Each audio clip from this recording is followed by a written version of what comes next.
Okay, guys, I'm here today with Charla, David, and Liz from Warrior Spirit Project. They are a fantastic group that is dedicated to providing yoga and meditation and other services to veterans and first responders. They are 501c3, and they did get a chance to come to our leadership meeting and talk to all of the chiefs and assistant chiefs, and really had a really impressive message and a very useful message to give to them. So we were excited to bring them on, do an interview, kind of hear what they had to say, and post that for you guys so you'll get to learn from some of their brilliant wisdom. But I think maybe if we can start, if you guys wouldn't mind just telling us what Warrior Spirit Project is and how you guys kind of went down this path. Yeah, absolutely. We're actually in this community, and we wanted to stay in this community. David is retired federal law enforcement, but he also grew up in a Marine Corps family. We both worked in a military setting and, of course, the law enforcement setting for over 30 years. We've been married for 35, almost 36 years, so we've done all this together over that time. And we just wanted to do something that would continue to serve this community that we love so much. And as 9/11 happened and deployments happened and other things happened in our culture, then we realized that the things that we're doing could possibly, and I really believe, can be a benefit to all the first responders out there. So we're just thrilled to be part of the Readiness Group and the First Responder Resiliency Program. Awesome. I love that. So tell us a little bit about what you guys do. What services do you offer to this community? We have 3 different programs, or Yoga, Dogs, and Dirt. Our biggest program by far is the Steady Warriors. It's trauma-informed yoga and iris meditation. And the purpose of this really is just to facilitate how we navigate through all the stresses from, job duties, and I'm talking about first responder related on the job stress, traumatic experiences, the effects of that, post-traumatic stress.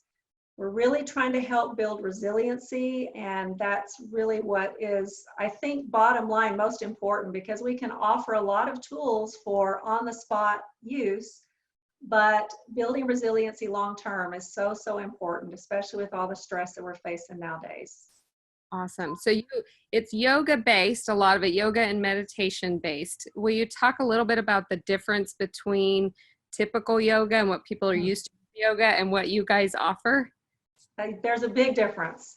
We are not the magazine covers. We do offer some postures, but I wouldn't even say that those are like you would see in a typical yoga video or on a TV or on a magazine cover, because like I mentioned before, it is trauma informed. So we're very aware of everyone coming from a different place, basically. And we want to honor where you're coming from into this. We have participants who have never done yoga in their life, never even thought about doing yoga in their life, but they heard it's really good, so they wanted to try something that would help. And coming to us, they realized that there's no expectation in our classes. There's a lot of invitation. In other words, we invite our participants to do things that work for them. They can not do anything that doesn't work or doesn't feel right, or they can choose to do it differently. So choice is a big factor in our classes. We also don't use any crazy Sanskrit language. It's all plain English. We typically don't use music in our classes just because we understand that everyone has different emotional responses to music. And some types of music could actually trigger memories or just an unsettled feeling in some people. So we just usually don't use music. We have one class in Cedar Hill that we do use music, and it's very generic, just very soft background type music, no lyrics, nothing that could sound like anything other than just a soft background. So those are some of the things. David, do you want to add anything about, or Liz, anything that makes our classes different? Well, I think the one thing in our classes is, as Charla said, that we don't do any of the crazy postures. If you come into our class, don't expect it to be a workout. A lot of veterans and first responders are familiar with, some of the strenuous workout programs.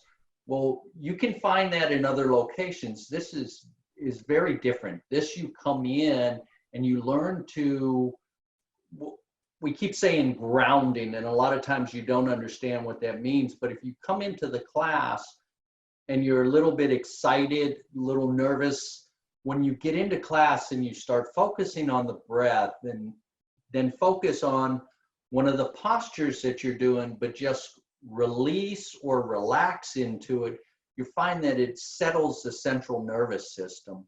And you really end up at the end of class feeling way better than when you came in. And we've had, any of our classes, we've had veterans, elderly veterans that do it from the chair, right down to more recent younger veterans and first responders in extreme physically good shape, but just come in for the benefit of winding down.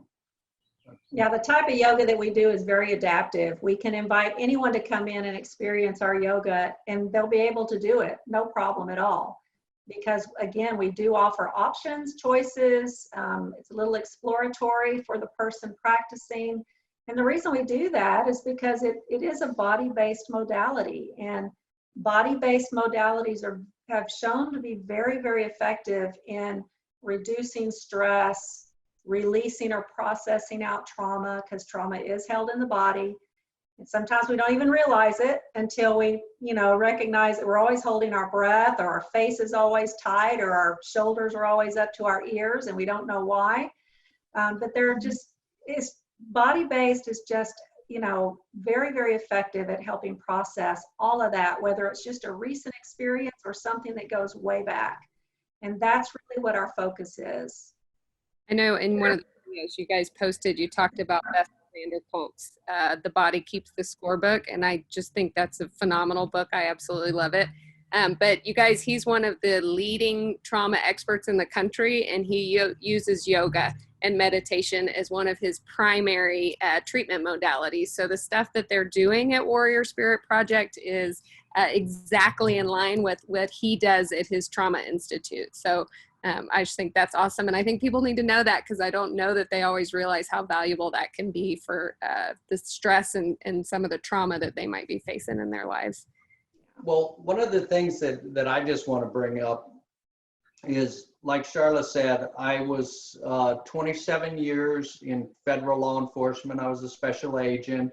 I served deployment to Afghanistan as part of my duties, and I also served a deployment to Iraq back in 2004. In 2011 and 2012, I was with Special Operations Command. So I'm very familiar with the stresses of deployments into combat zones, as well as the 27 years that I performed my duties mostly outside the country, about 15 years outside the country, and the rest of the time here in the United States. But veterans and first responders, we look and we hear meditation and yoga, and we think that's woo-woo hippie stuff, and I don't do it. Well, the military is starting to really look at meditation and yoga and body-based things. We can all go to the gym, we can all get strong, but then we need to be able to find flexibility, we need to find release, we need to find other things. And you have special operations units now practicing yoga and meditation. So as a veteran or a first responder, when you first think and go, I don't do that because it's girly or it's hippie woo-woo stuff, it's not. Maybe at one time it was really looked at that, but get over that and try it, because I think you're going to be amazed. And let me just add on to what he said about, going to the gym and doing those kind of things. Yes, those are body-based things too. But the difference between the yoga and something like that, or a really strenuous workout, that will help get out a little bit of the stress in the moment. Yes. But it doesn't change how the nervous system responds to memories, triggers, other things that are still stuck in the body. And so what we're doing with the trauma-informed yoga is helping each person who participates feel safe in their body again. And it's all about feeling safe. Mhm. That's really where trauma gets resolved, is when we're able to feel safe in the presence of another person or just with ourselves. And so tapping into these sensations in a very safe, secure way as we go through a yoga practice helps us realize that certain sensations that we may notice, whether it's our heart rate going up or our breath rate going up or tension in a certain part of our body, that may in our nervous system be associated with a stressful experience. When we re-experience it in a yoga setting, which is very safe and secure, we realize that, okay, this sensation does not automatically need to send me into anxiety mode. Yes. This is something that I can live with right now, right here in this moment. And that's really the difference between what we're doing and other body-focused efforts to relieve stress. And one of the things we use to explain is that kind of the knowledge that a lot of what causes an anxiety attack is the fear of having an anxiety attack, right? That fear of being around someone else and not being able to control the sensations that you're feeling in your body. And that just amps you up more and more until it results in a panic attack. And so the premise behind yoga and meditation is to kind of gain some control over that, is kind of what I'm hearing you say. Yeah, and it's not just control, it's just early awareness. Okay. You start to recognize these things early on and realize, oh, okay, well, I know when this happens, sometimes this is what it spirals into. So now I can do something about it to keep it from doing that. I can recognize it early on and then implement a tool or a technique or, you know, something that you have learned to use to mitigate. And we know all about that word mitigation right now with COVID-19. So these are really mitigation tools as well as healing tools. Yes. And we talk sometimes, you know, there are a lot of people in the first responder world who are big into the heavy workout, whether it's CrossFit or whatever. And there's so much value in that in its own right. And to me, the value is the hormonal environment in your body and how it kind of can it sets you up to be able to more easily engage in grounding exercises like yoga and different things like that. So I feel like the heavy work is good for creating an environment where you can really get to the hard work of settling your brain and understanding the responses that you're having in your body and different things like that. Would you say that's what you see too, or? I think so. The thing about yoga and the history of yoga is the movement part of yoga was not the first part of yoga, but it was implemented later in the history of yoga to help settle the body for meditation. Okay, yeah. And to settle the body for just being at ease and being aware without reacting. Yeah. So yes, the physical part is great. And yeah, I was a personal trainer for over 25 years. So I'm all about being physically fit and so just understanding that that piece of it has its own value, but it's separate from what we're doing with the yoga and the meditation. And we do like to add a little bit of movement before we do our meditation for that very reason, that the movement helps kind of settle out some of the physical responses that might be going on in the body at the time and bringing awareness to them as well. So we can start to breathe through them and settle in to prepare for a meditation. Yeah, and one other thing is I'm absolutely all about the physical aspect too. I've been a martial artist for probably 40 years. I taught a hard style Japanese karate in Japan while we were doing our tours in Japan. We spent a lot of time, about 13 years in Japan. And so during that time, I became a teacher in a Japanese style and taught to Japanese in Japan. Came back here, I still participate in Brazilian Jiu-Jitsu here in the United States. I'm a student in that.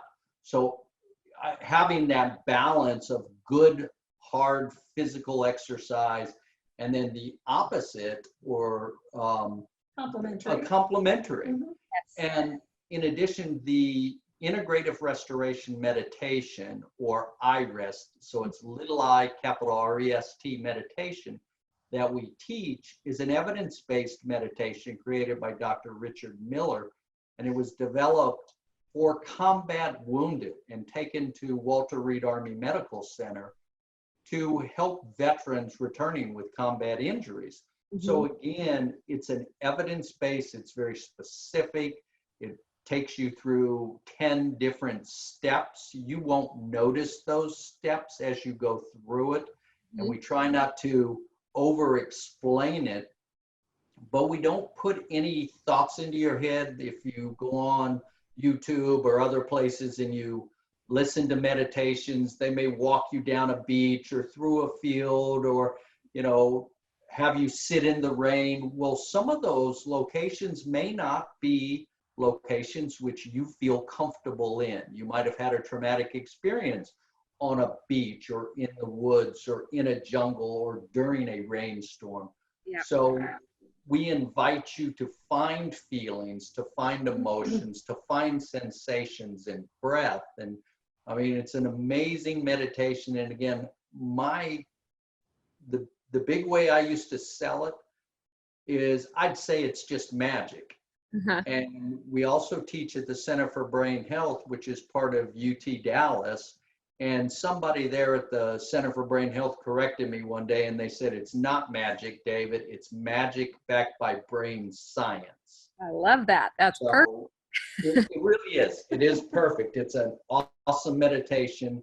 And hopefully we'll get some of that out to the local community. Once we get back to where we're actually able to make physical contact with people and teach classes, we invite everybody to come to it because it is just phenomenal. We have actually had the honor of bringing it to probably 350 plus Dallas police officers through the mindfulness program at the Brain Performance Institute, which is part of the Center for Brain Health.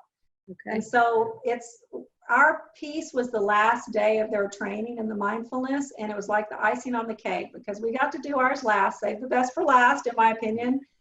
They would come down and do the iRest and just walk out with a completely different demeanor and want to know more about what it was. And we've had several come back to our classes when they could.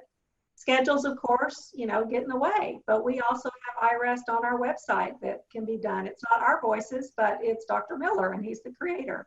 Okay. So there are lots of resources for experiencing what we do without immediately thinking that, oh, I can't participate because my schedule won't let me, or there's nothing in the location that is good for me. Or we can help you experience what we do. So speaking of that, I know you guys are coming up with the concept that I just love, the Resiliency Go Bag. And we put a little bit of that on our website. The first one was the grounding exercise that you guys had. So sorry, not on our website, on our Facebook page. But will you guys talk about the Resiliency Go Bag and kind of how people can use these things in their everyday life? Absolutely. The idea is really based on, you know, the Go Bag concept. You need your essential stuff to keep you surviving. And that's what this is. We're going to be offering virtual tools that will help you survive in a situation that feels stressful. And some of the tools will be for, you know, on the spot, at that moment, situational things that you can use quickly and easily. A simple breathing technique or a simple awareness technique, things that can be done just right away. And then some of those will be things that are going to help build that resilience that we talked about for long term. Because again, we can always, you know, use a fire extinguisher to put out a fire, but if we're not doing something to prevent the fire in the first place, we're going to have to keep pulling out the fire extinguisher. So we are trying to offer a mix of both of those. And what it will be is simply a series of short videos where we talk very briefly about what it is, what that technique or tool is, or concept. It might just be a concept. And then a demonstration practice where you can actually try it out. And if you can't try it out in the moment, that's fine. It'll be recorded. You can go back and try it out when it's convenient for you. These are meant to be used when it's convenient for you, anytime, any place that works for you, and a variety of options so that you can pick and choose what is going to help with your survival the best, because not everybody's going to need or want the same set of tools in their bag. So we're going to give you a big bag with a lot of stuff. Love that. And we're going to be posting, hopefully cross-posting with you guys so that those resources can come to the first responders in the First Responder Resiliency Program. And we talked just one last thing before we finish up, because it's such a great interview. You guys, we talked about habits earlier and kind of the how to integrate these things in. Can you guys talk a little bit about how you do that through habits? Well, first, I'm going to let David talk about the meditation we do every morning and how we kind of got started on that. But the first thing to remember that it's just one baby step at a time. Dip one toe in. We have this tendency, I know I do, and I know David does, and I'm sure a lot of you out there do also, feel like it's an all or nothing proposition. And it really is not an all or nothing proposition. If you try one thing one time and like the results, make a mental note of that and try it again quickly so that you start to feel the real effects of it instead of just saying, oh yeah, that was nice, and then tuck it back in your memory bank. When you try something that really works, try it again quickly so that your body starts to get the message that, hey, this is a kind of a new normal here. We're going to go in a different direction with our nervous system. We're going to try something different, and we're going to get used to it. And when you start to get used to it, it starts to be something that you don't want to live without, that you really want to keep doing. Since we've been stuck at home in quarantine, I've been able to do well, we're not really technically in quarantine, but since we've been staying at home, we're well. Yeah. I have been able to do a home practice pretty much every day. I'm talking about a yoga practice pretty much every day that I normally would not have time for because we're on the road so much, going to other classes and doing other things. So now I'm getting to the point where I'm going to miss it if I can't get that practice in. So I'm going to have to find a way to work it into my schedule once we're back on the road again. Same thing with our iRest meditation. Almost every night, David and I listen to the recorded iRest for sleep on our phone when we go to bed, because it puts us right to sleep, and it's a restful sleep, and it just has become a habit that we do that just about every night when we go to bed. We have another meditation practice in the morning that I'll let him explain because he's the one that got us into it. Yeah, so I went through a program called Save a Warrior. And part of that program was they teach you meditation. And the meditation they teach you is what they call a warrior meditation. And you do it twice a day while you're in the program. You do it in the morning and you do it in the evening. And so when you graduate from that program, that's one of the tools that they give you to help. So when I came home from the program, we started doing it twice a day, and gradually, because of our schedules, I was not able to faithfully do it every night. Well, we're on about, I think, 483 days straight, so it is a habit, and it's the first thing that we do in the morning. And the nice thing is I've got a partner here who will help keep me accountable. Thank you. So we get up in the morning and we do our usual morning activities, don't drink coffee or anything until afterwards, and then we go and we sit down and we do the meditation. And it's about a 20-minute meditation, consists of 3 different parts, and I think we're going to do a version of that for our Go Bag, but we're doing it in a shorter version. And then once you learn that meditation, if you like it and you want to increase it, you could increase it, incrementally as you go along. Or if you want to just do the 3 separate sections in a couple-minute intervals, then that's fine too. But again, it's that developing that habit, and now it is a habit. That's the first thing we do when we get up in the morning, and hopefully we'll continue to do this the rest of our lives. And trust me, we are no different than any of you. It's always a struggle for every human being to develop a new habit, and it takes time to do it. But having that commitment to bettering your life and bettering how you feel each day is so worth it. When he first came home and said he was going to do this meditation, he didn't expect me to do it with him. He just said, I've got to do this twice a day. And I asked, can I do it with you? And he said, yes, thankfully. And so I started doing it with them, and we help each other. So he says I hold him accountable. He holds me accountable too.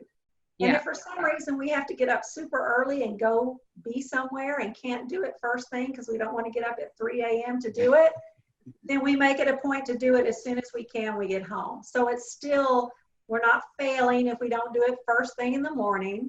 That's just our preference when we're able to do it. And most of the time we are able to do it then. So don't put yourself in that box where if I can't do it at this time, this number of days a week, then I failed and I'm going to give up, because you have given up on yourself. Yep. There's no need for that type of strict regimen in what we're doing. That's so great. So, we talked a little bit about that. We did a video on the 8 components of wellness and using a dimmer switch philosophy versus an on-off switch philosophy. Right. And that's kind of the same thing, because we are, as humans, we're all or nothing. And when we can't be totally successful, we totally give up, you know? Yeah, exactly. Valuable when you can learn that that's not failure, that that's life and you're human, and just pick up where you left off and move on with it, you know? So Yeah, and if by chance you were to miss a day, then, you know, it's like falling off the horse. You get back on it. I Yeah. mean, that's just the way it is. Not the end of the world. Yes. definitely. And I know you guys, for the first responder people out there, we've got the grounding video that you guys did is posted to our first responder page. So if you want to start there, you could go and do that video. It's fantastic. And the website is warriorspiritproject.com. Did I get that? .org. .org. Or warriorspiritproject.org. If you want to check that out for some of those IRS tools. Once we're able to all get back together and be around each other again, they also do a lot of classes in the schedules on the website, one of which is at the Cedar Hill Rec Center. So they can go there, correct, once that's back on the schedule again? Yes, and we also have an IRS meditation in DeSoto, but we will also come do a special one for, you know, at your station, just to introduce you to it. So let us know once we can all get back together. We'll be happy to give you a private introduction. Yeah, and everything we do for veterans and first responders is free, and we're all volunteers. Nobody in this organization makes any money. Liz, our yoga ambassador, she doesn't get paid. She teaches classes at the Cedar Hill Rec Center. We teach classes. Every class that we do is free, and as Charlotte says, we're willing to come to do small classes to get you introduced to the program in settings where you're comfortable. Yeah. That's why we don't have a physical location, because we didn't want to force people to come to us. We look to go where veterans and first responders are more comfortable. And just so you know, you'll be in your own community of peers, because just about all of our volunteers come from the warrior community. Liz, that you mentioned, is a veteran herself. Her husband is a veteran. And we all come from this community. We've got a police officer that does a lot of stuff with us. And, you know, we get it. So we really want to be there for you. We want you to come check us out. Yeah. Thank you guys so much. This was such a great interview. It gave so much information that I wasn't even expecting, that I'm so excited about getting out there to everybody. So we appreciate you guys, and we appreciate everything you're doing for our community. And I look forward to taking you up on the offer for the scheduling once we're all able to get back together. But in the meantime, we will be most definitely posting those videos to Facebook and that kind of thing for the Resiliency Go Bag. Great. We appreciate it. Thank you so much. Thank you for inviting us into your program for Yeah. what you're doing for our community. Yeah. Thank you.